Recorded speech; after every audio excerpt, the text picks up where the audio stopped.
మిమ్మల్ని సోషల్ మీడియాలో విపరీతంగా కూడా ట్రోల్ చేస్తున్న పరిస్థితి ఉంది. మీకు దానివల్ల జ్వరం వచ్చిందంటూ కూడా కామెంట్స్ పెడతా ఉన్నారు. ఎట్లా చేస్తారు? తమ్ముడు, జ్వరం అందరికీ పోతుంది. మొన్న కూడా బండి సంజయ్కి జ్వరం వచ్చింది, నిన్నగాక మొన్న పవన్ కళ్యాణ్కి జ్వరం వచ్చింది. మరి వాళ్ళకి ఎందుకు వచ్చింది? మా ట్రోల్స్ వల్ల వచ్చిందా? మేము ట్రోల్స్ చేయలేదు కానీ క్వశ్చన్ చేసినాం, మా క్వశ్చన్స్ వల్ల వచ్చిందా?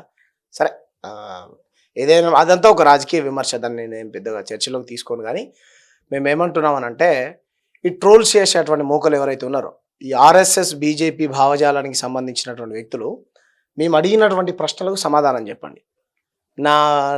నాకు చీర కట్టి ఫోటోలు ట్రోల్ చేసి కోవా బన్నప్పుడు ఎటుపోయినవరా? ఎస్, కోవా బన్నప్పుడు క్వశ్చన్ చేసినాం. ఖమ్మంలో జరిగినటువంటి దాని మీద ఎటుపోయినాం, ఖమ్మం ఇష్యూ మీద క్వశ్చన్ చేసినాం. మా దృష్టికి ఏ సమస్య అయితే వస్తుందో ఆ సమస్యని కుండబద్దలు కొట్టినట్టు నిర్మూమటంగా తప్పుని తప్పుగా ఖండించేటువంటి వ్యక్తులం మేము. దాంట్లో భాగంగా సార్, నేనంటే మగపిల్లోని బ్రదర్, నన్ను ట్రోల్ చేస్తే నేను పెద్దగా పట్టించుకోను.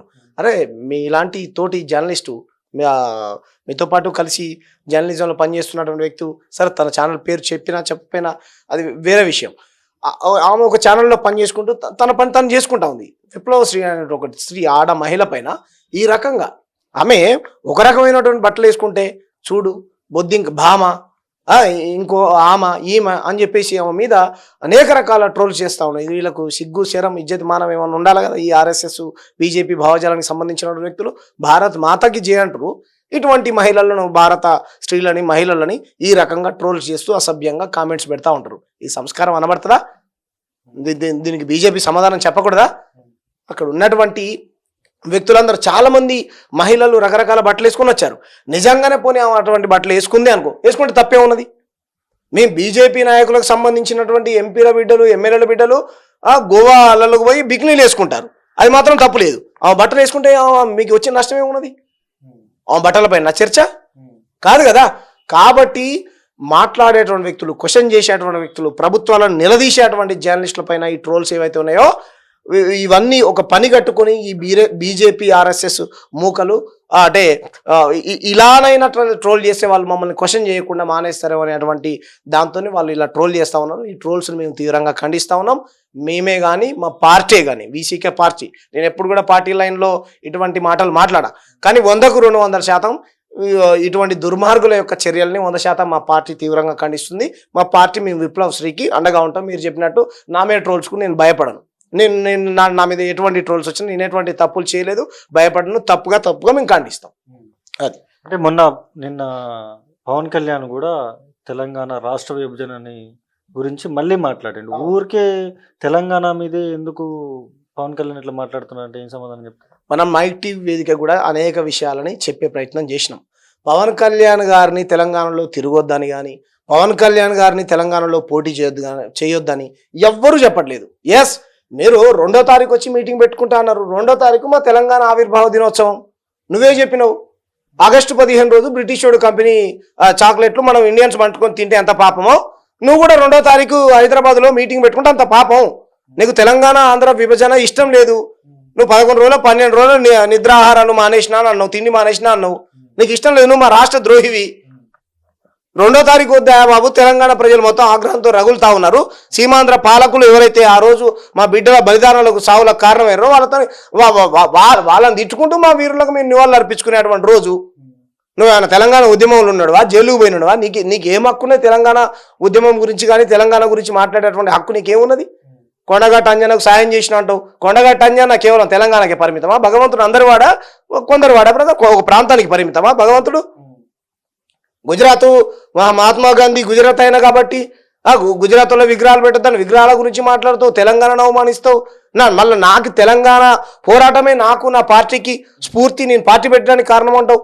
ఢిల్లీకి పోయి జాతీయ సమైక్య వేదిక, అదే ఆయన పెట్టిన టైటిల్, జాతీయ సమైక్య వేదిక అని పెట్టిండు. జాతీయ సమైక్య వేదిక అండి. ఈ తెలంగాణ రాష్ట్రంలో తెలంగాణ ప్రజలు జాతీయవాదులు కాదనుకుంటున్నావా? ఇక్కడ మేము జనవరి 26 ఆగస్టు 15 రోజు జెండా ఎగరేసుకోవట్లేదా? జనగణ మన గీతం ఆడట్లేదా? వందే మాతరం ఆడట్లేదా? కాబట్టి నువ్వు ఎవరిని అవమానిస్తా ఉన్నావు? తెలంగాణ ప్రజలను అవమానిస్తా ఉన్నావు. ఎవరి డైరెక్షన్లో పనిచేస్తా ఉన్నావు నువ్వు? నరేంద్ర మోడీ, అమిత్ షాలకు తెలంగాణ విభజన ఇష్టం లేదు, తలుపులు మూసిచ్చిర్రు, తెరిచిచ్చిర్రు అని చెప్పారు వాళ్ళు. చిన్నమ్మని చంపి పెద్దమ్మ, పెద్దమ్మని చంపి చిన్నమ్మ, చిన్నమ్మ అయితే మేము పెద్దమ్మ, ఇటువంటి డైలాగులు అన్ని కొట్టిరు మీరు.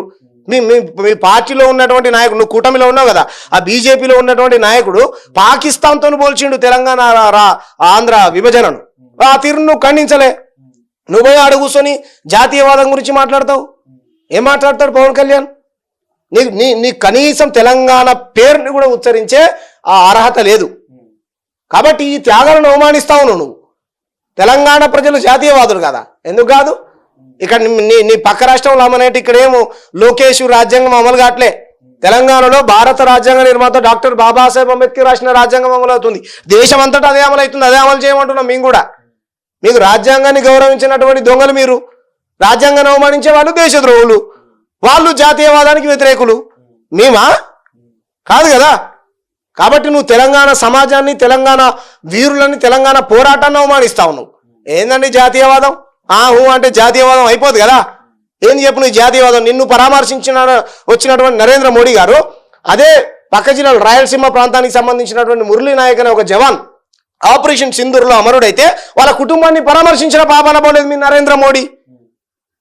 నువ్వు రాజకీయ నాయకుడివి, నీకేమైంది? నీకేమైనా అయితే నిజంగా చూసుకోవడానికి 3 భార్యలు ఉన్నారు, నీ జనసేన కార్యకర్తలు ఉన్నారు, మీ అన్న ఉన్నాడు, సినిమా రంగంలో నీ కులపొళ్ళు ఉన్నారు, నీ దగ్గర డబ్బులు ఉన్నాయి. ఆర్మీ జవాన్ మా సచిన్, మహారాష్ట్రకు సంబంధించిన సచిన్ జాదవ్ చనిపోయిండు. అదే రోజు ఇక్కడ మురళీ నాయక్ చనిపోయిండు. వాళ్ళ ఇంటికి ఎందుకు పోలేదు నరేంద్ర మోడీ? సరే వాళ్ళ ఇంటికంటే పోలేదు, ఆయన గిరిజనుడు అనుకుందాం, మన కులాన్ని అంట కడతారంట, మరి ఎందుకు పోలేదు? నీకేమైంది? జ్వరం వచ్చింది. జ్వరం వస్తే దేశ ప్రధానమంత్రి నీ ఇంటికి వస్తాడు. ఈ దేశ ప్రజల కోసం శత్రు దేశంతో పోరాటం చేసినటువంటి ఆర్మీ జవాన్ ఇంటికి పోడు. నువ్వు జాతీయవాది, వాళ్ళ కుటుంబం కదా జాతీయవాదం? ఎందుకు పోలే? ఇక్కడనే సూర్యాపేట దగ్గర ఉన్నటువంటి కర్నల్ బాబు అనేటువంటి వ్యక్తి గాల్వాన్ లోయలో చైనా ఆర్మీతో కొట్లాడి వాళ్ళ దాడిలో చనిపోయి అమరుడైండు. హైదరాబాద్ నుంచి ఘన స్వాగతం పడుతూ సూర్యాపేట దాకా తెలంగాణ ప్రజలందరూ ఘన నివాళులు అర్పించారు జాతీయ జెండాలు పట్టుకుని. జాతీయవాదం గురించి మాట్లాడతాం. ఏంది జాతీయవాదం? నరేంద్ర మోడీకి భజన చేయడం జాతీయవాదమా? ఈ జాతీయ సంపదను మొత్తం తీసుకొని పోయి గుజరాత్లో పెట్టుకుంటుండు. దాని గురించి క్వశ్చన్ చేయి. బుల్లెట్ ట్రైను, ప్రాజెక్టులు, కంపెనీలు అన్నీ నీకు గుజరాత్కు నార్త్కే కనపడతాయి. తీసుకొని పోతారా? 100 రూపాయలు మేము ట్యాక్స్ కడితే 43 రూపాయలు మాకు ఇచ్చి 57 రూపాయలు తీసుకొని పోతున్నాం. దాని గురించి ఎందుకు క్వశ్చన్ చేయవు? కాబట్టి జాతీయవాద ముసుగుతోని ఇక్కడ ఉన్నటువంటి ఈ ప్రాంత అస్తిత్వం మీద దెబ్బ కొడతా అంటే సహించేదే లేదు. ఖబర్దార్ పవన్ కళ్యాణ్, గుర్తుపెట్టుకో. నీ పార్టీ ఏదైతే సోషల్ మీడియా వేదికగా ట్రోల్స్ చేస్తా ఉందో మహిళలను కానీ, తెలంగాణ వాదుల్ని కానీ, తెలంగాణ ఉద్యమకారులను కానీ, తెలంగాణ నేలను కానీ, ఇంకెక్కడైనా తెలంగాణ వాదం అంట ఎంత ఘోరంగా అవమానిస్తున్నారు తెలుసా? మా ఆంధ్ర వాళ్ళు లేకపోతే మీకు బతుకులేదురా అంటారు. దాన్ని నువ్వు ఖండించరా? మళ్ళీ ఒకసారి తెలంగాణ ప్రజలు తిరగబడ్డారు అనుకో, ఖబర్దార్. మేము ఆంధ్ర ప్రజలకు వ్యతిరేకం కాదు, ఆంధ్ర ప్రజలకు అసలే వ్యతిరేకం కాదు. ఆంధ్ర పాలకులు ఇట్లానే ఆ టీజీ వెంకటేష్ గాడు, ఆ లగడపాటి గాడు, లంగపాటి, ఈ విధవలంతా, టీజీ వెంకటేష్ వీళ్ళంతా ఈ రకంగానే అవమానించారు. నువ్వు అదే కోవలకు వస్తావు. ఖబర్దార్, గుర్తుపెట్టుకో. నువ్వు గద్దరన్న అంటే ఇష్టం ఉందని గద్దరన్న భుజాల మీద తుపాకి పెట్టి నువ్వు ఇక్కడ తెలంగాణ ప్రజల్ని కాల్చాలనుకుంటే ప్రజలన్నీ పసిగడతా ఉన్నారు. కాబట్టి గుర్తుపెట్టుకో పవన్ కళ్యాణ్, నువ్వు కారు కొనిచ్చినా, గద్దరన్న అవమానించిన గద్దరన్న కుటుంబానికి, గద్దరన్న అభిమానులకు నువ్వు క్షమాపణ చెప్పాలి. నెంబర్ 2, నువ్వు కొండగట్ట అంజనకు డబ్బులు ఇచ్చినాను అంటే నీ స్వార్థం కోసం. భగవంతుడు అందరు వాడండి, భగవంతుడు అందరు వాడు, ఆంజనేయ స్వామి అందరు వాడు. ఒక ప్రాంతానికి సంబంధించిన వ్యక్తి కాదు కదా. నువ్వు మా ప్రాంతానికి ఇస్తే చెప్పు, మా ప్రాంతంలో మా ప్రభుత్వానికి ఇస్తే చెప్పు. వరదలు వచ్చినప్పుడు డబ్బులు ఇచ్చినా అన్నావు. ఇక్కడ ఉన్నటువంటి నీ తెలంగాణ ప్రజలు నీ టికెట్లు, నీ సినిమా టికెట్లు కొన్నారు, నీకు బ్యానర్లు కట్టిరు, చూసిరు, తప్పే ఉన్నది. నువ్వు ఆంధ్రకే పరిమితంగా ఇక్కడ సినిమా షూటింగ్లు తీసుకోకు మరి. కాబట్టి నీ కడుపులో దాగి ఉన్నది తెలంగాణ వ్యతిరేకత. నీతో మాట్లాడిపిస్తున్నది బీజేపీ, ఆర్ఎస్ఎస్, నరేంద్ర మోడీ, అమిత్ షాలు. కాబట్టి గుర్తుపెట్టుకో. నీకు నిజంగా విభజించిన తీరు ఇష్టం లేదంటున్నావు కదా, మరి ఆ విభజించినటువంటి తీరుకు మద్దతు తెలిపింది కదా బీజేపీ. మరి దాన్ని తప్పట్టు కాంగ్రెస్ని ఎందుకు తప్పడుతున్నావు అంటే నీతో బీజేపీ మాట్లాడిపిస్తుంది, నీతో చంద్రబాబు నాయుడు మాట్లాడిపిస్తుండు. వీళ్ళ డైరెక్షన్లో నువ్వు పనిచేస్తా ఉన్నావు. కాబట్టి నీ పద్ధతి మానుకో, ఖబర్దార్ అని హెచ్చరిస్తా ఉన్నాం పవన్ కళ్యాణ్. మళ్ళీ ఒకసారి హెచ్చరిస్తా ఉన్నాం.